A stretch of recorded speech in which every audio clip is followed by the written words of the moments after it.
the Laughter for All podcast.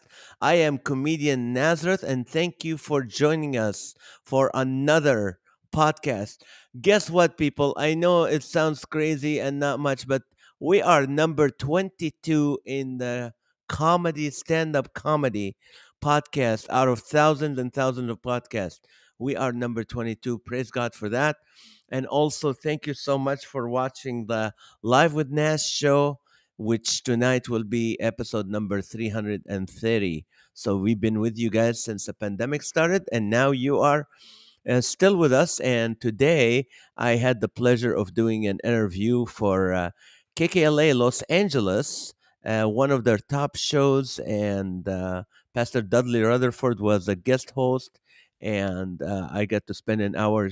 And he's a big fan of the show Live with Nash. He was reading stuff that you guys wrote from the Live with Nash show, and also now I'm asked to host one of those shows in Los Angeles during traffic drive time. Speaking of drive time, it took me 2.5 hours to drive 60 miles. So people, if my shirt is red, it wasn't red when I started driving. It turned red right now. But hey, enough about me. I want to talk about my friend. This man is classic. He's a comedian. He's funny. He's a gentleman. He's very soft spoken, but yet very wise. He was the president of the Christian Comedy Association for a couple of years. Really helped a lot, and actually, he is very active right now, keeping the CCA going. Ever since he was 6 years old, David Pendleton has had a passion for ventriloquism and performing. Today, he's a seasoned professional and in demand comedian, an expert ventriloquist whose unique brand of humor has won audiences over throughout the world. David's flawless techniques as a ventriloquist sets him apart from just about any other ventriloquist you have ever seen. He will not only amaze you with his ability to make you believe that anything can talk, but his comedy act will also keep you laughing from start to finish. I had this young man at my house, him and his wife and his kids, and we connected very well. So please welcome to the show, Mr. David Pendleton. Hi, David. Hey, Naz, it's so great to see you. Thank you so much for taking the time. Where are you now? What part of the world are you in? So I'm in Indiana, and that's where I live. I'm home now in Fishers, Indiana, which is a suburb of Indianapolis. What is it called? What? Fishers. Fishers.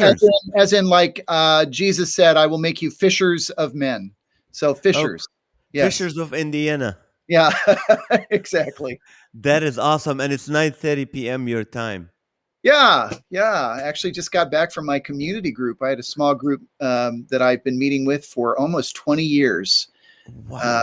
A group of friends that we are just doing life together with. And these are incredibly close friends and just wonderful people. So I was with them tonight, but I got home in time to do this, and it's so good to see you, Naz. How long it took you to drive? A lot shorter than it took you. It took me about 15 minutes, and I probably went about the same distance as you today. No, you know what? I don't want to get spiritual right away, but some Christians don't have these kind of groups. Like I have a men's group that I gather with, that I teach, but also I have a group where we gather together. And you've been meeting for 20 years. What kind of things you talk about? Is it with you and your wife or just men? Yeah, no. It's couples. And couples. So after 20 years, what kind of things we talk about? Everything. And we've done a lot of different kinds of studies. We've done, for example, Henry Cloud. There's a book that he wrote. The very first book, his very first rendition of that, I think, was called "When Your World Makes No Sense." But it is it just fell out of my head. But it has to do with boundaries, and that was John Townsend did boundaries. Yeah, John Townsend and Henry Cloud actually worked on a book together. We talked about that sort of stuff, but. Changes That Heal. That's the book. There it is. It's actually one of the most profound books I've ever read in my whole life. Changes That Heal by Henry Cloud. But that's an example of the kind of like heavy stuff. But we've also done some other interesting where we we watch different like short talks together. We've done studies that Andy Stanley has put out through his church, where he'll do a series and we'll watch the series together. The stream, we'll stream it together and then have a discussion about the content. So a lot of different things that we've tried. Now, how long you been married, David? I've been married this year for 30 years. 30 years. Now, how open? Like when you say we can talk about everything, can you go to that meeting and go, you know what, I'm so mad at my wife. I'm not feeling that I'm getting, the respect, or I'm not getting the love. Is this kind of thing you guys can talk about? Or Christians say, oh, we can only talk about certain thing that we feel. What do you guys talk about? Oh no, you're hitting the nail on the head. I mean, there are definitely times when we need to process things together. We're angry about something. We're frustrated. And this is a group of people who will love both partners equally, but will let us process through our stuff. I'm trying to think now, since you've asked it that way, if I can give you some specific examples. Of course, there's probably some things that I could say that I would be breaking confidence to do so. So I won't. Right. No, I won't. I don't want you to break obviously. But yeah, no, that's, I think, what has held us together as a group. It has contributed to our group really bonding well, because we really place a high value on transparency and vulnerability with one another, being willing to be vulnerable and being willing to even talk through when you are experiencing doubt, even profound doubt in your faith in God, things that we all go through in seasons in our life. So we try to give one another grace in that. I mean, we're not perfect, of course, but there's nobody is. But it just that the whole issue of transparency sometimes is very difficult for Christians, which you assume should be the most transparent, because they feel they belong to one body. And you see that sometimes at churches. You go to a church and you're having a horrible day, and people say, "How you doing?" And like, "Oh, I'm great," and everything, and that just keeps us. Now, you're a ventriloquist. That means you can make things talk, right? Yeah. So can you grab a book or something? What's in front of you? Well, actually, knowing that I was doing this. No, I wasn't. Trust me, I wasn't expecting you to do any count. Oh, who's he? Oh my! Oh, who is that? Oh, that's Nazareth. Oh my goodness! Let me fix your glasses. They're all crooked. You got to get those. Oh, there we go. That's much better. Oh, thank you, honey. Oh, it's Nazareth. Hi, Nazareth. How are you, young lady? Well, I can sit up and take nourishment. I'm hanging in there. Yeah. I heard the last time I saw you speak at a show that you had a little cold or sneezing, and I had a little cough. That's right. You said you had a cough and you went to the doctor. Yes, I did. And did he help you? The doctor gave me a laxative. Right. A laxative for cough? Yeah, well, it did help. Now I'm afraid to cough. Yeah. Yeah, so it's not COVID, right? It's just a cough. Just a cough. So laxative work with coughs makes you afraid to laugh. That's awesome. Yeah. And how long have you known David? I don't know. Not his whole life, I guess. All right. So we claim, of course, that I'm actually her nephew, but in all seriousness, I've actually had Aunt Tilly in my act for over 30 years. I'm going to say it was the 1985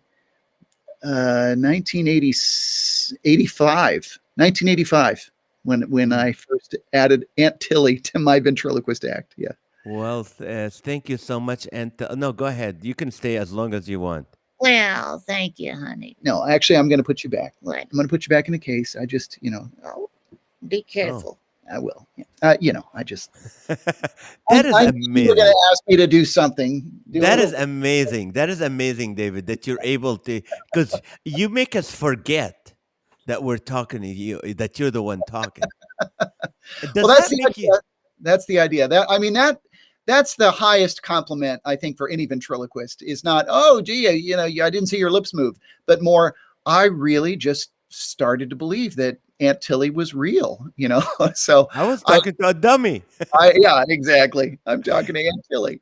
Now, do you feel, David, that when you're doing comedy, in a time where comedy right now is very sensitive, very politically correct, you think you can get away a lot more with the dummy speaking than you? Yeah, I think that's definitely true. It's always been true of ventriloquists, that there's a certain amount of there's certain boundaries that you can cross that you probably can't cross as a comedian or as a monologist, somebody that's just standing on stage with a microphone, because people will accept it's a character, it's not real, it's kind of an exaggeration. It's just like a caricature that you're presenting. But I will say, I recently did a program in front of an entirely college-aged audience. This was actually on campus. Mm. And I noticed, because the whole dynamic with ventriloquism is interesting, because the character, you are creating a dichotomy. It's more like a sitcom that you're creating more than a stand-up comedy act. You're doing more of a sitcom. It's dialogue, Right. and it's situations, and it's uncomfortable situations that you're kind of creating, just like a sitcom would do. But one of the dynamics is, the character will often say something insulting to the ventriloquist, but that's funny because you recognize that, oh, he just insulted himself through this character. And so you laugh yourself when you kind of realize, oh yeah, that's a funny concept. That's ironic that this puppet is saying insulting things to the ventriloquist, because we all know that actually it's the ventriloquist that's actually saying this about himself. That's Exactly. that's going on kind of in your head all at the same time. But what was interesting about it is, in front of this college-aged audience, I noticed that there were certain lines like that where the character looks at me and says something insulting, where normally in an audience where there's a broader range of diversity in age, the response would be ha ha ha ha ha. It would be laughter. But in this sort of closed in demographic of ages, the response was ooh. Ooh, yeah. We're hearing more of oohs than laughter from younger audience like that. David, I think you froze a little bit when you went Really ooh. laughter. Yeah, It was more I'm not sure that's that's appropriate. That kind of feel. It's like, oh wow. I hope I hope that's temporary. I hope that doesn't last too long, because it's so annoying when people are oohing and they don't even know. When there's no malice in it, it's fine. It's right. funny. Yeah, that's exactly right. Yeah, that's your point. It's just like, come on, folks. There's no malice. We're having fun here. But if we are so hypersensitive now that we don't even have a sense of humor about that kind of stuff, you're right. It's disconcerting a little bit. Right. Now, have you ever, you went to a show and your luggage was lost, you have the dummies in it, and can you do stand-up without anything? I would say no. I don't have a prepared stand-up act that I feel like I could do with any longevity. But I will tell you a situation where one time I was working actually with our mutual friend, John Branyan. Yes, funny guy, very funny guy. So John and I were actually going, and John had never done this before, but I told him that I think it would be really fun if he and I could go do a little community service, if you will. Let's go do some comedy inside of a prison. There's a prison just up the road from where John lives. And so we lined up a program where we went into this prison. Well, I sent them all the preliminary information, including the equipment list and everything. Well, somehow communication lines got crossed, because when we got there and I had the cases with me with the characters, they said to me that you can't take those in. I said, well, I sent you the list of things to be cleared. They said, no, we never got that. So Uh-oh. I don't know what happened, but they said, yeah, no, absolutely no exceptions. You cannot take those in because they're not approved. So John and I had to go in to do comedy. Now I was very grateful that I had John with me, frankly. Right, right. But But couldn't you just grab someone's neck like you do sometimes and make well, him? yes, I did do that. But the other thing that I did is there was a guy there, an inmate actually, that had a stocking cap on. And it seems a little gross, but I was desperate. I asked him if I could borrow that stocking cap. So, you know what I mean? It's like it's been on his head. Now I'm going to put it on Forever. my hand. It just feels a little weird. But I took his stocking cap, put it on my hand. Actually, somebody came up with a rubber band. I asked him, can I find a rubber band here? And I put the rubber band around the hat so that I created what was just this talking mouth. Uh-huh. And that was it. I didn't even have anything to improvise to use for eyes. So I just had this talking mouth. And so I did a good portion of my material with a hat. John, of course, thought it was hilarious. The inmates were very appreciative because I made the best of the situation. I tried to say to them, look, you know, when life gives you lemons, you know, you got to make lemonade, right? So, so I made the best that I could out of that situation. But you mentioned it was a community service, like you chose it. But having John Brennan, you sure it was like by you guys? Yeah, we were actually doing time. Community service. Yeah, we're doing mandatory community service. This was handed down by the judge. Let me ask you this. Every time I met you, every time we talked, we spent time together, when you were the president of the CCA, somehow there were moments where I would have snapped at people. I would have got upset. I would have got. What keeps you calm? Is there something you do? Is there do you say something yourself, or are you by nature? Were your parent, your dad calm? What? How do you stay calm? People sometimes they can't do that. Well, I think I feel like that you have gotten to know me in a season of life where I've cultivated that more in my life, because I can't say that has always been true of me. And I also can't say that it always is true of me. But, you know, I suppose it's just reminding yourself that, no, God is in control, and I cannot control this situation, and I just have to reflect on that. I don't know. That seems like kind of a lame way to express that, but no, certainly living through COVID, you know, I mean, we've all had to, like, I have to get up every day and remind myself that God is on the throne and that he is in control. And I just need to do the next right thing. And sometimes it's just living moment by moment like that. You're right. And so you're a believer in Christ. When did that happen? How old were you when you felt I need Jesus? Or were you at your parents were believers? Where was little David before he met Christ? I have a couple pictures here I'm going to just show you. Okay. Let's see if I can get that. Hold that up. How's that? Oh, my Lord. How old were you? So I think that shot, I was about 8 years old. Oh, and you were doing ventriloquism? I think I was about 10 or 11 years old in that. Yeah. And you doing ventriloquism? Ventriloquism way back then. And then here's another one. This is just with puppets behind a chair. And how old were you in that one? That picture, I think I'm about 5.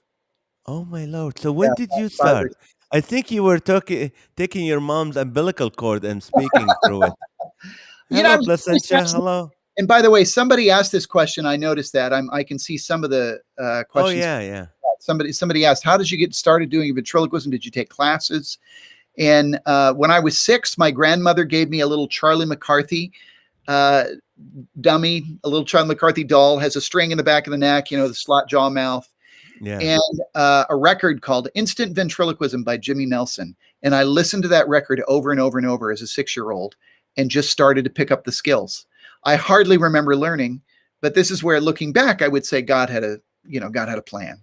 But at the time, it was just something that I felt drawn to do. And that's how I learned how to be a ventriloquist. And by the way, most of the guys in my generation, and that includes guys like Jeff Dunham, we all learned off that same record album. And we all kind of knew each other growing up because there was a ventriloquist convention that started up. I went to, I think, the 4th ever ventriloquist convention when I started, and I was 13 years old.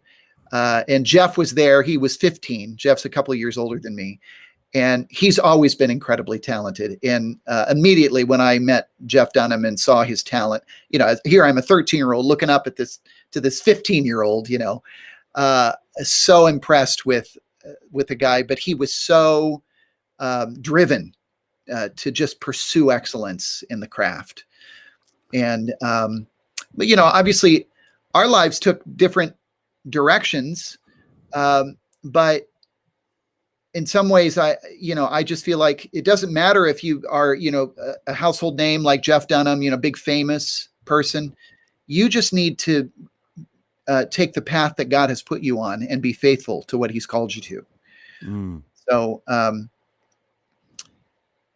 So yeah, I just went off on a little tangent. So the question is like, when did you come to Christ? Yeah, so that's the question to come back to. Yeah, I was in high school, and there was a group in our high school, kind of like a Young Life type group. It wasn't Young Life, but it was similar. And someone invited me to go to that, and it started to really pique my curiosity. And people talked about actually having a personal relationship with God. People talked about being saved. Like those were not, I went to church with my family, but those were not necessarily things we talked about. Those weren't phrases we used. The church where I went, we didn't talk about, being saved or having a personal relationship with God. And so I was curious about those things. What exactly does that mean? That seems a little foreign to me. I was more accustomed to more of what would be just religion. You just follow certain doctrines, but the idea of knowing God personally was a different concept. So I remember having a conversation with a friend of mine who was also just loosely connected to this youth group that I would go to, and I didn't go to faithfully. I was invited to go, and I went a few times. But this friend of mine, her name was Lily, and it was a gal. We weren't like dating or anything. It was just somebody that I knew in school. Lillian was somebody who talked about those things, and she was somebody that talked about being a follower of Jesus. And so we got into one of those conversations one day, and Lillian just broke it down for me in a way that I could understand it. She explained to me, God loves you. He has a plan for you. There's a problem that we all deal with, and that's this problem of sin, and that Jesus is the remedy for that he died on the cross to pay the penalty for our sins. And that the step that I had not yet taken, even if I knew those things or even believed those things, I needed to take that step to place my faith or my trust in him. And that when I did that, that's when I would be somebody who was beginning the journey of knowing God personally and having a relationship with Jesus. So that's when I was a sophomore in high school that I made that decision. But then really it was when I went to college a couple of years later that I really started to get serious about my relationship with God. And I got plugged in with a Bible study. I got involved with Campus Crusade for Christ. I remember there was a Gideon on campus, the guys that just pass out free Bibles, handed me a little green New Testament, and I started reading that in earnest for the first time. Read the New Testament in earnest to really understand it. And then I got plugged into a Bible study where I was with a group of other students my age, and we discussed, what the scriptures really mean and what that's all about. So that's my story. Now, I have two questions, and I'll get back to that. The question is like, How, do you get to share Jesus during your ventriloquist bit? That's asked by Bobby. Yeah. Yeah. Well, yeah, the answer to that is yes. Um, and of course, there are sometimes going to be situations where that's not the time and place to do that from stage.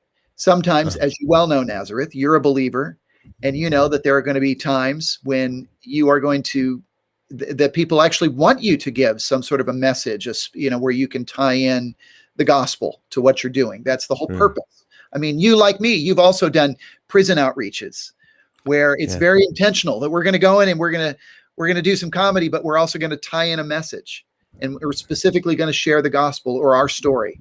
But sometimes, just like you, that's not the time and place to do that. We weren't hired to do that. We were hired to come and bring the funny. And so right. then there's other ways that we are connecting with people off the stage, or just in our lives to share the gospel as best we can. Um, like the old adage, um, always preach the gospel, and if necessary, use words. Right? That's that old. That's right.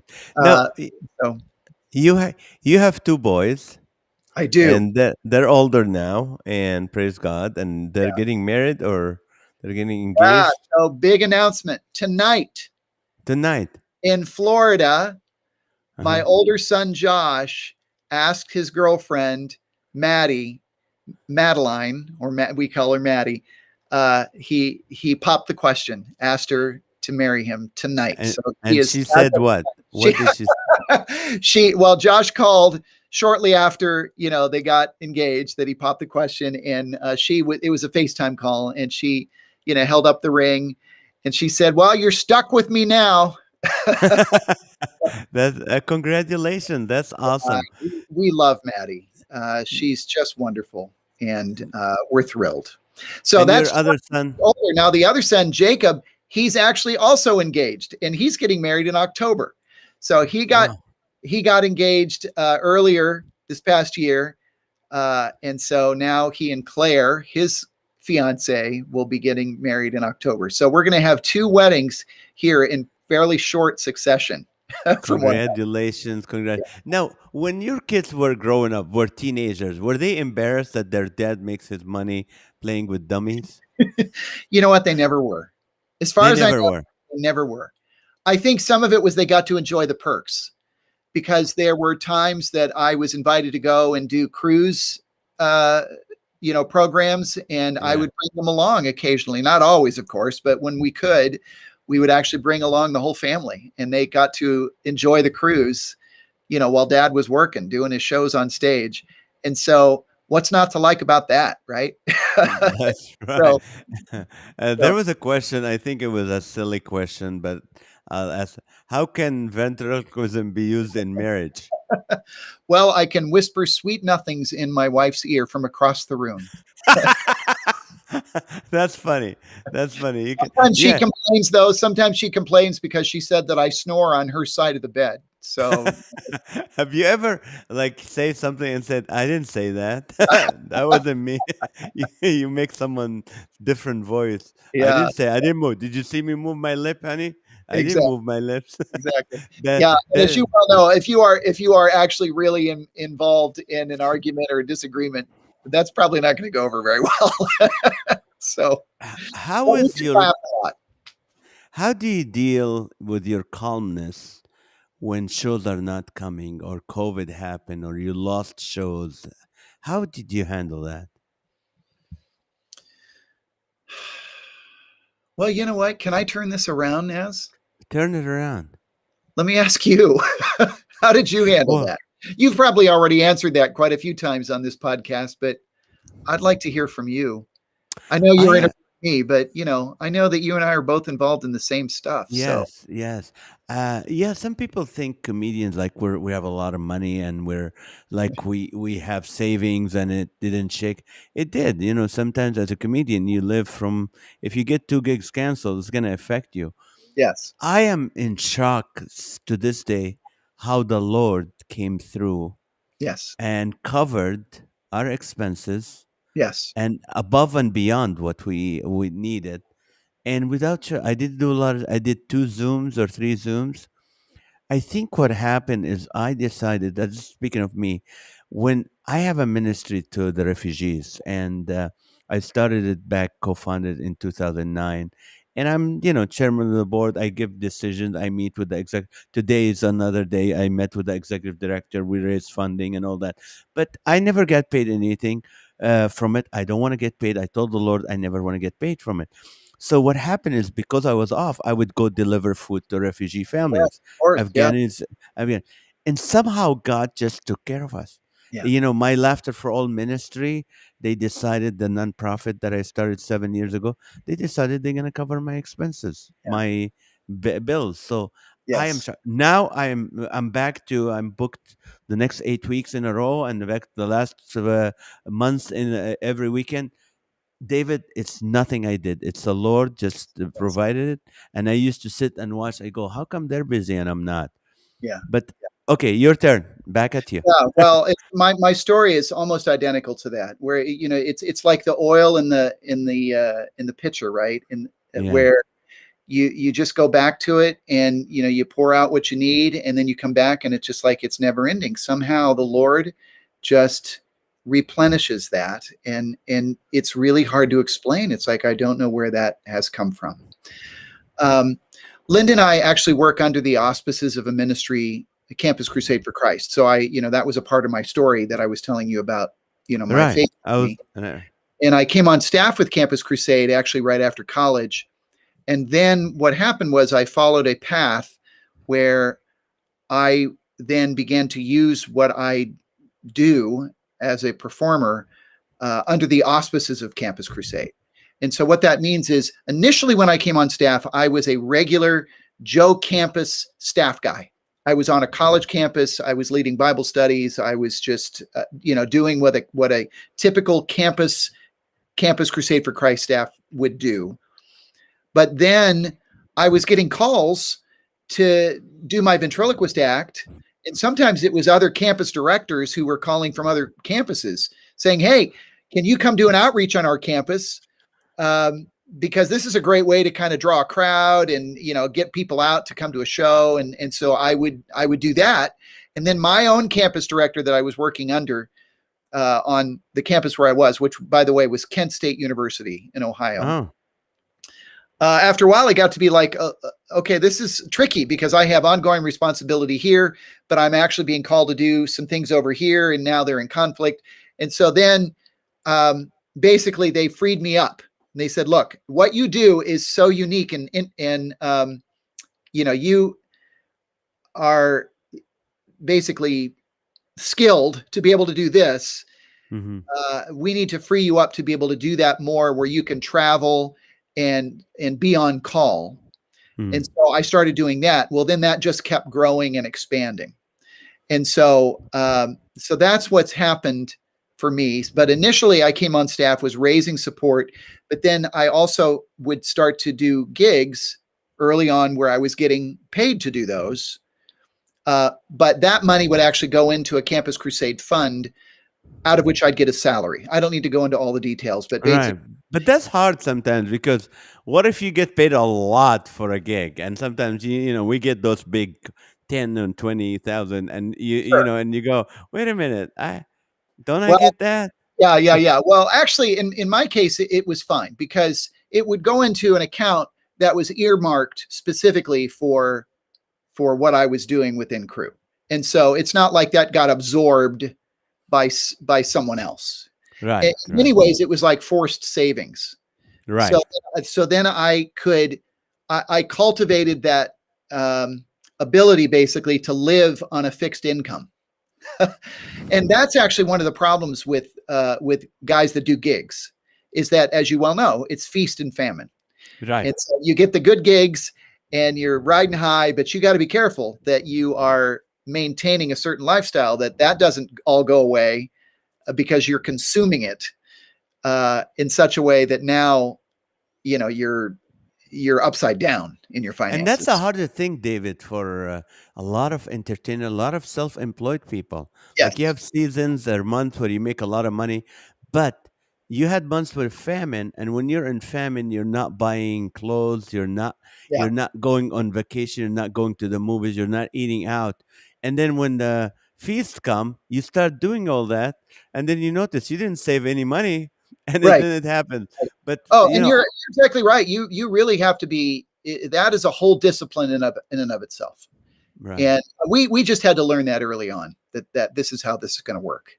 And Now, Linda is your agent, manager, okay, your so wife, that's Linda. another part of the story here. So with COVID, Linda, my wonderful, beautiful wife, uh, basically had a job opportunity come down the pike for her, Oh, and good. to be a technical writer. So she actually works for a company that does training, and they train various professionals how to use different software packages, this kind of thing.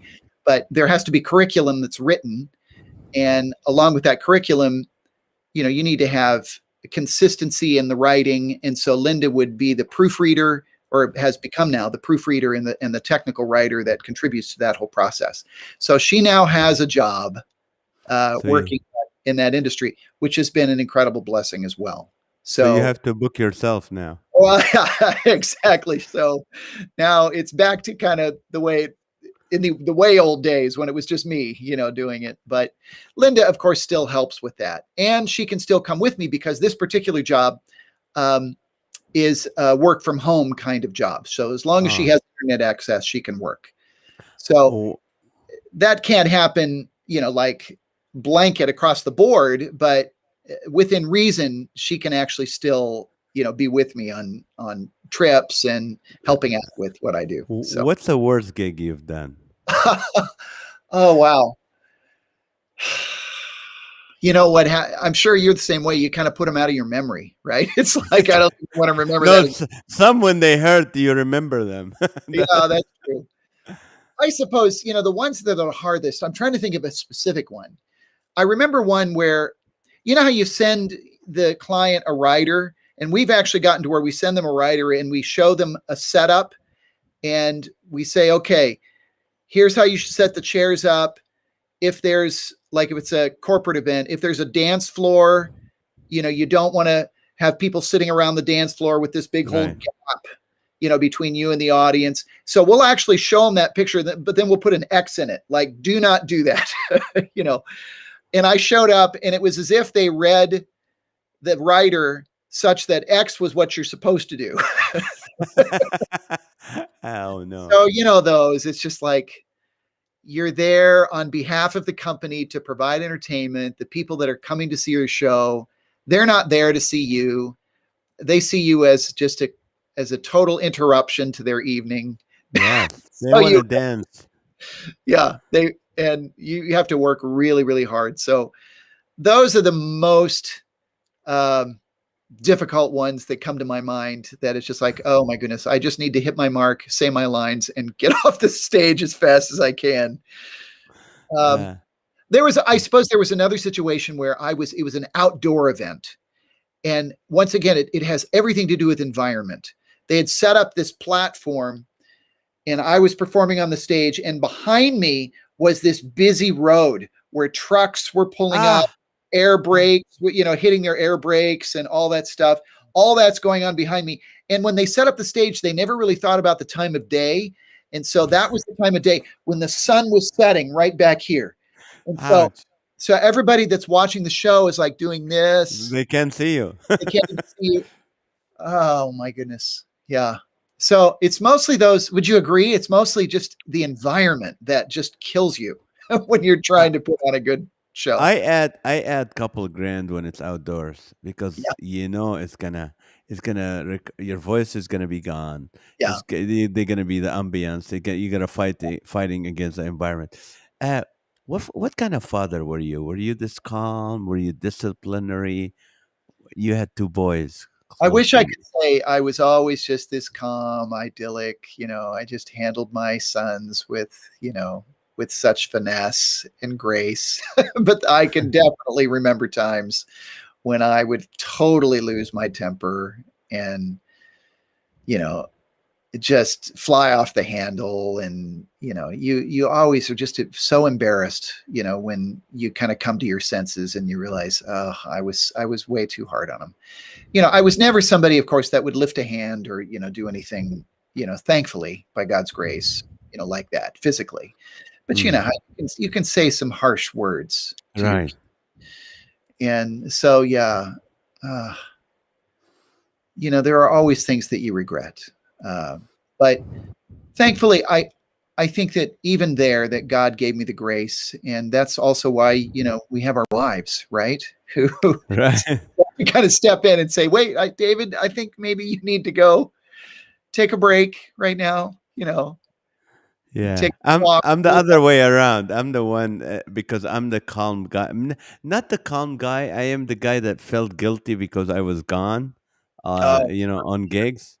So when I came home, I could not be upset at the kids, yeah. and that created a challenge with Maha because she wants to, she wants me to be the disciplinary, Yes. and I don't was I'm not the disciplinary type of guy, so it was Yeah. hard that way. So how you guys handling the empty nest now? You know what? We're actually really loving it, but some of that is because, I'm loving it. Okay. well, we are actually, but here's my qualification.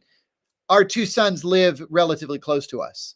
So both Josh and Jacob still live local to the Indianapolis area. They've both bought homes. Josh bought a condo. Jacob bought a house. And actually, both of them have had roommates that have helped them to make their mortgage payments and all of that.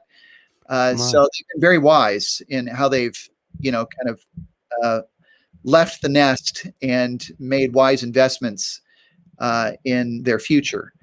And so, but the fact that they live close, like Linda and I are very intentional about inviting them over often. We play games together. So now it's the six of us, Josh and Maddie, Jacob and Claire. And so our family of four has now grown to a family of six. And it literally is officially that now, with Maddie being engaged to Josh as of tonight. And this is a really, really great season in our lives right now. Like I'm very grateful to be able to say that. And I mean that in all sincerity. Like, I know for some people it's hard and they go through, difficulty relationally with their kids and so on. But right now, for us, by God's grace, purely by God's grace, we are just experiencing a really wonderful season. There's a question by Timothy. It says, how do you deal with hecklers in the crowd? Ventriloquists don't often get hecklers as much as stand-up comedians do, because I think people are a little bit intimidated that this puppet is going to make me look like a fool. That's right. I'm heckling a puppet. I'm heckling a puppet here. And it's actually, that makes it pretty easy because when that starts to happen, the puppet can say, you're talking to a piece of wood, right? Like, this is a little dose of reality here. So for the most part, I haven't had much issue with heckling. The other thing that I also do a lot that stand-up comedians don't really do very much at all is I involve people in my show. I actually get people on stage. There's a bit that I do in my show where I have a character, the very classic looking, wooden boy character with the slot jaw mouth. It's a classic ventriloquist puppet. I'll get a kid on stage and Mac, that's the character, will say to this kid, I can read your mind. And here's what I'm going to do. I'm going to put a paper bag on my head, and then you're going to pick an object out of the audience, and I'm going to tell you what that object is without. Of course.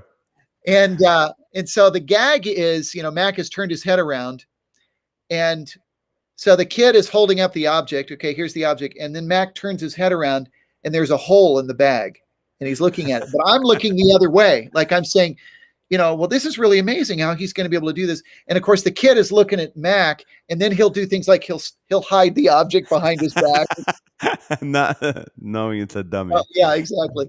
So then Mac will, of course, accurately identify the object, and of course the audience will applaud. And I'll say, well, wasn't that amazing? And the kid is like, no.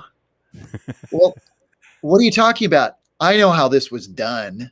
Well, what are you talking about? There's a hole in the bag. So That's this is my favorite bit. So in other words, all of that is to say, unlike a lot of comedians, I enjoy getting people on stage. And of course I do the bit where, you use the live person as the dummy, that whole deal. So I'm already involving the audience in my show more than a stand-up comedian might. right. Now, was there anything, do you sometimes talk to God and say, Lord, I really want it to be at this level, at this stage? Have this ever hit your mind? I mean, we are spiritual. I know where you stand with the Lord. Let's just be real. Yeah. You have? Me too. Oh, sure. Yeah, of course. Of course. And yeah, you just realize that on some level, we're all just insecure, needy people. And then I just have to reflect on, okay, what do I really think that's going to get me? I see. Why do I really want that? And of course, I think ultimately we want that because we want to be known and we want to feel significant. We want to feel like that we're making a difference in the world and that we are contributing in a significant way in life to the world. And so somehow being famous, that will make me feel that way. It'll make me feel like everybody knows me. Then that means that I'm loved and cherished or whatever. But most really, really famous people, or not most, but many famous people, their lives are just a hot mess. Right, but don't you think, David, it has something to do with your capability? You're as good as the other guy that's famous. Yeah, except I'm not sure that that's entirely true. I mean, at least in my case, people will say that to me. They're like, "Oh my goodness, you're as good as whatever, Jeff Dunham or something." And I think, well, okay, that's kind of you to say, but that's all. Even that's pretty relative. And in some ways, I know myself. I'm my own worst critic. What I admire about guys like Dunham or even you, quite frankly, is your ability to just be prolific with your material. Just keep writing and to keep producing. I admire that so much. I don't feel like I'm good at that at all. It's a lot of work for me. And I feel very insecure about introducing new material into my show.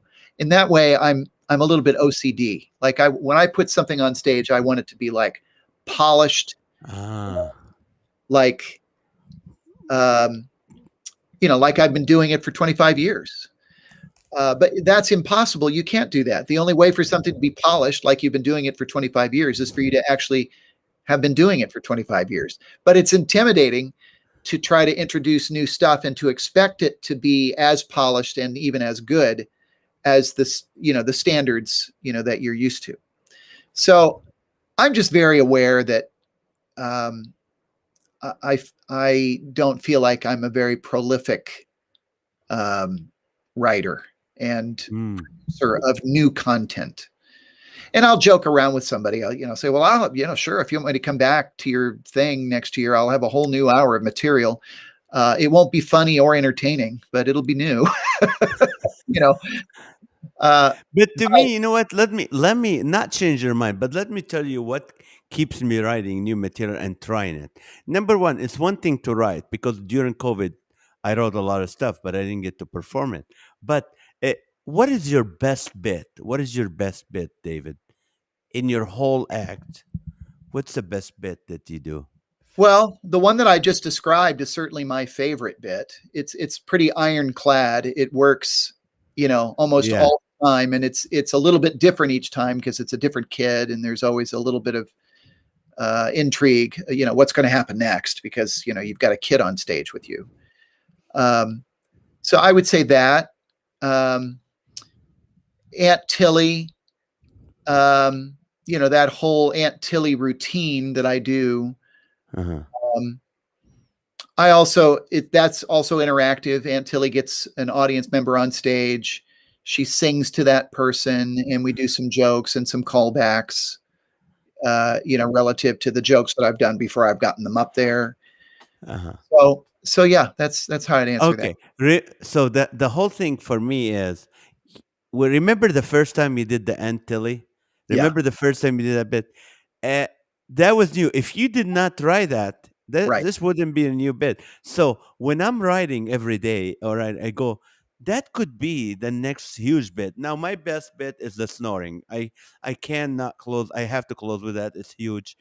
But at one point, it was a new bit, and I had to try it. Right. If I didn't try it, I wouldn't be doing it right now. Yeah, no, that's But a you're a perfectionist. You're a perfectionist. well, I am, and And that's good. That's very good. I wish I can be like that, where I have to do my best, like get the bit so perfected to be able to do it on stage. But what do you say to people who's like they're saying, "Oh, I'm still waiting for God to do something. I've been waiting forever. I've been praying forever." You've been through valleys and through mountains with the Lord. What do you tell those people in the valleys right now?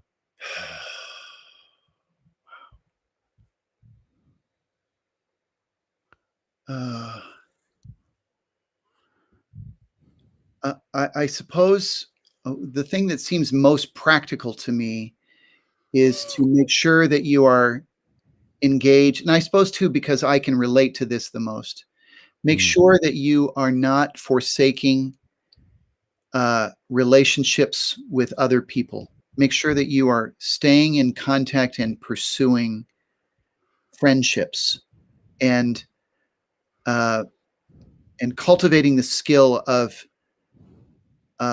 pursuing intimacy, which basically means being willing to be vulnerable.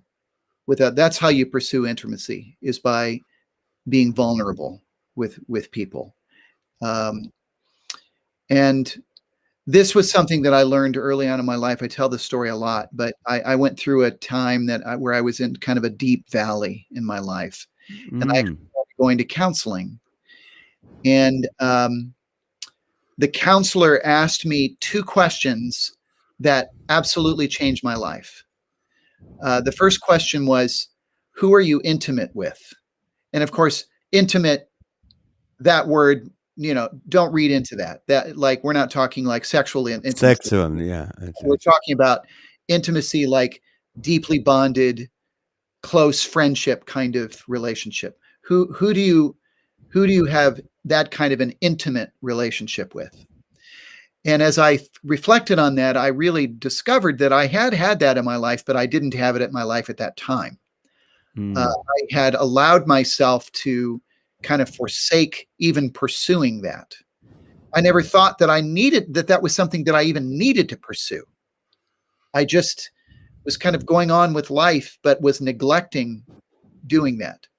And then the second most profound question that this person asked me, or this counselor asked me, was, "Do you know how to ask for intimacy?" Which I thought was a mm. really interesting question. And I remembered that I saw, I can't talk to, I sat and thought about that for quite a while. And then I looked at the counselor and I said, "No." And then I How said, do you? How I do said, you? "Do you?" Yeah, that's literally what I said. "Do you know how to ask for intimacy?" Because as I thought about it, I thought, how do you do that without being the type of person that is just incredibly needy? You don't want to be that guy.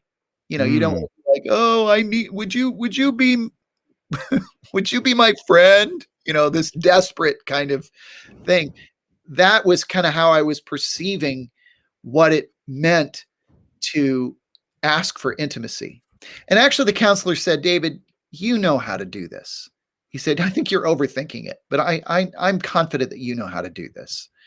That it's basically being intentional about,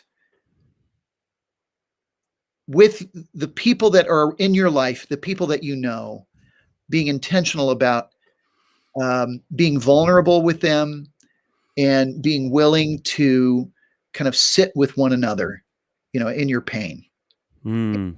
your need."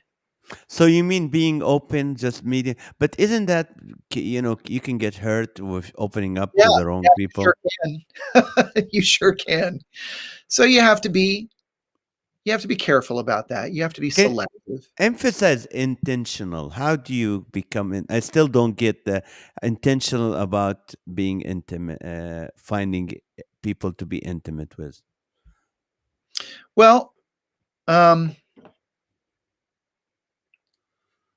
it, some of it is just, are you willing to pick up the phone and call this person that you know and just say, "Hey, how you doing? I just want to check in with you."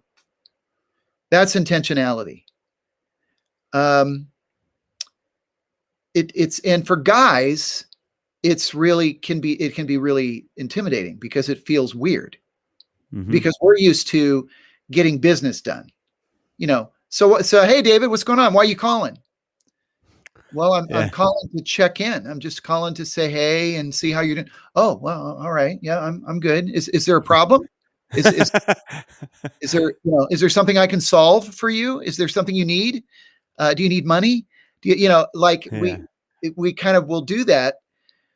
And so then it's a matter of telling this friend that you're reaching out to, no, it's actually none of that.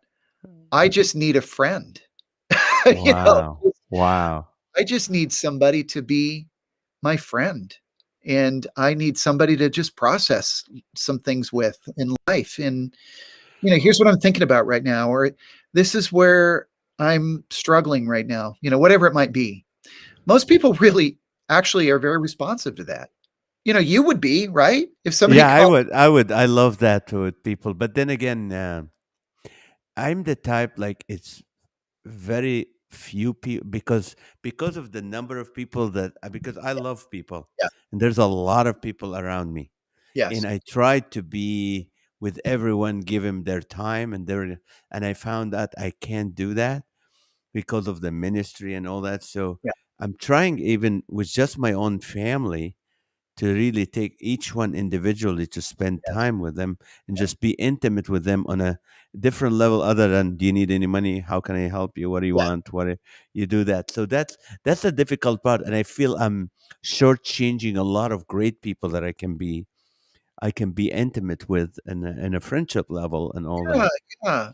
Well, and then the other side of it is, it's a dance. It's a little, there is a balance because you don't want to be that guy too that's like an emotional sponge, where you're Yeah. just, so needy that, or even just, like we see at parties, the tactless bore who just and okay, what is that? Who are those people? What makes them that? And I think it's mostly people who just talk about themselves. Right. They're always interested in just telling you about themselves And and a their lot problems, and yeah. their problems. Yes. So there has to be, you have to reciprocate, or there has to be a reciprocal kind of relationship where you're also balancing that with, okay, look, I've shared a lot about me. You've been very patient and kind to listen to me, but now tell me what's going on in your life, or where it's it's now a real conversation where you're not just dominating that. You're right about this, David, because sometimes I feel this is my technique. I don't call it technique, that's natural to me. I listen to people for at least half an hour when I meet them. And Yeah, I think that gives me later the right to share what I'm feeling. of course. And they'll be a lot more Yeah, receiving and listening and compassionate because they feel, I listen to them. And that's really would work with people who feel I don't have any friends. I don't have anyone to talk to. Well, do you have anyone to listen to? Because that's what would turn to become your friend. What is David working on right now? I can't believe it's been an hour we've been oh my gosh. together. Wow, I, that's I amazing. I'm enjoying And by the way, listening to I you. want to say, because I can see some of the, I'm only glancing at what people are writing in the chat. So I just want to give a shout out to my friend Michelle Van Duzen.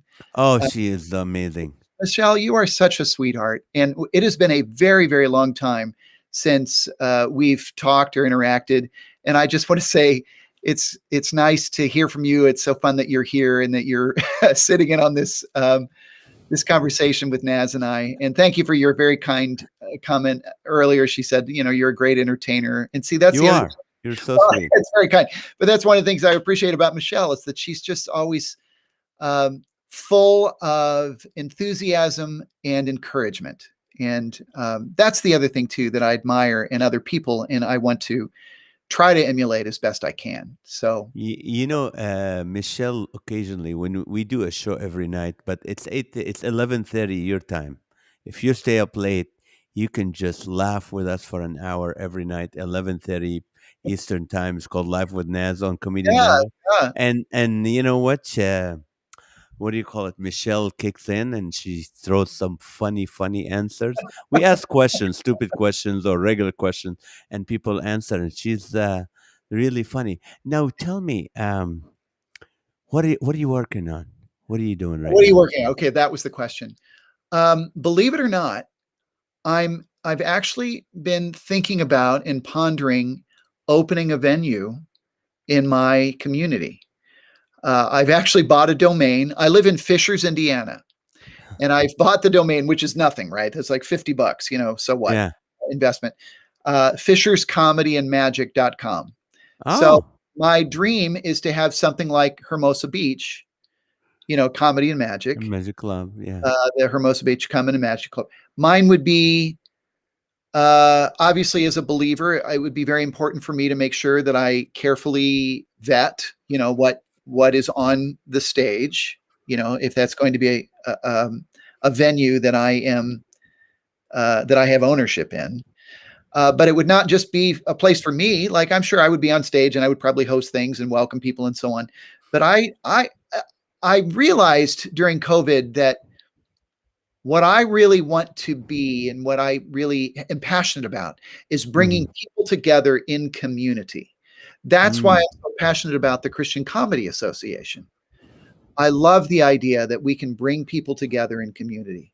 I don't feel like I need to be like the mouthpiece of that, or even the person on stage, if you will. I just love to be even in the background, seeing people connect as a community, seeing people come together. Because that's just made such a difference in my own life. And I think it's exciting to see it happen in other people's lives. So I'm passionate about that. So I don't know. I don't have the kind of capital to just go out and, build a building and start a venue, let alone the business acumen to make that happen.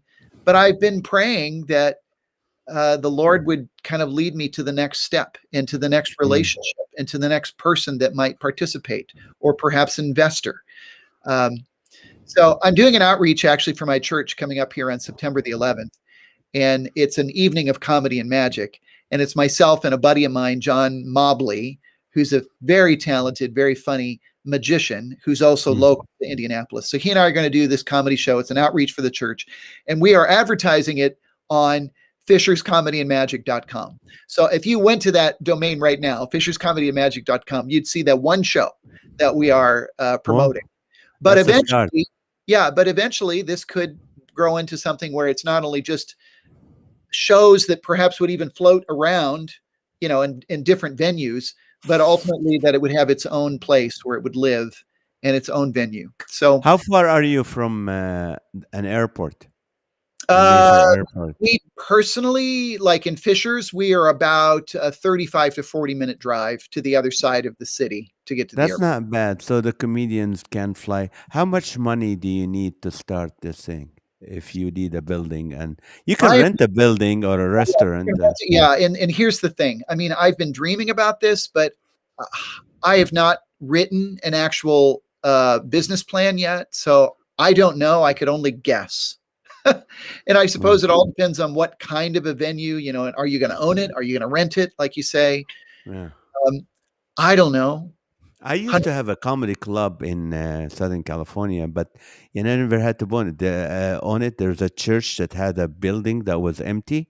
Nice. We literally turned it into a comedy club with waitresses and a kitchen that was next door. They turned it into a kitchen and tables and three comedians. Already lived my dream, Naz. So no, what I'm saying is, if how did that work thing for you? can, Okay, you know what? It was great because we were charging $10 a ticket, plus people were buying food instead of drinks.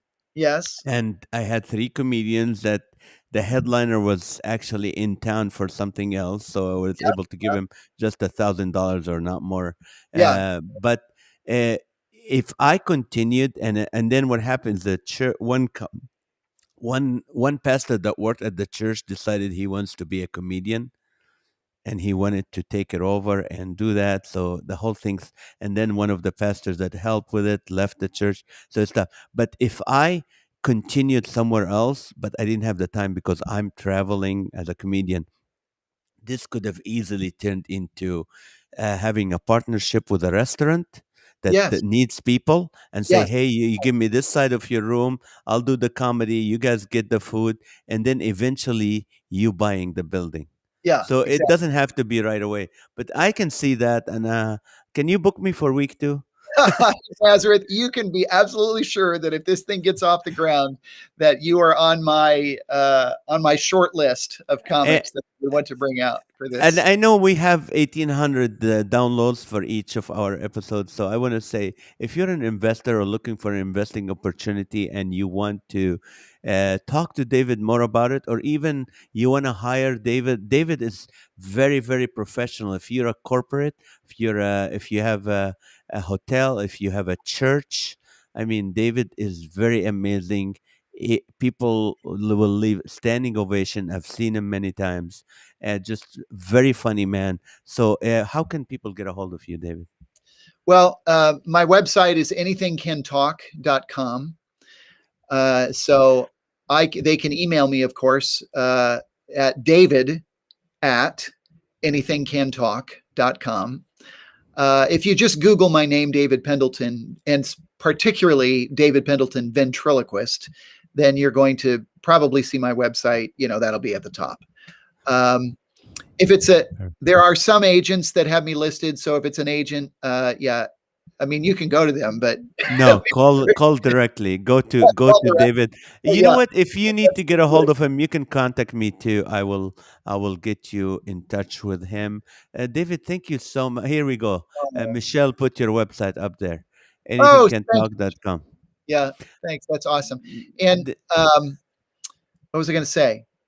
Oh, I forget now. we're talking about booking you or people having you come to their event. Yeah, exactly. So that's the best way to get a hold of me for sure. All right. Anytalk.com. Thank you so much, David, for taking the time. Congratulations on your son's Thank you. engagement. Thank Send my you. love to Linda and This your was other fun. son. Yeah, boy, I can't believe the hour went that fast. Hey, we More than an we'll hour. we'll do it again. Love you, man. Yeah, Thank you love so you. so much. All Thank you. right, take care, David. Thank you. And guys, thank you so much for watching. I want to encourage you to in the next hour or so at 8:30, in about an hour, to join us for the live with Naz. It's funny, today I was on a live broadcast on KKLA, biggest station, Christian station in Los Angeles, and actually the pastor Dudley Rutherford, who's also a pastor of a huge church in Los Angeles. He's an avid fan. He was reading some of your guys' comments. He's watches the show a lot, and also we announced the show on the air. So today we might get a lot more people watching. And if you don't subscribe to this podcast, please do. It will help when you subscribe. I know you watch it. I know you do that. But would you subscribe to this podcast? You go to your phone, you go to podcast, just subscribe to it, add it to you. Love you guys. Thank you so much for watching this show. And I will see you at the Life with Naz and Comedian Nazareth. And have a great night. Thank you so much. Good night.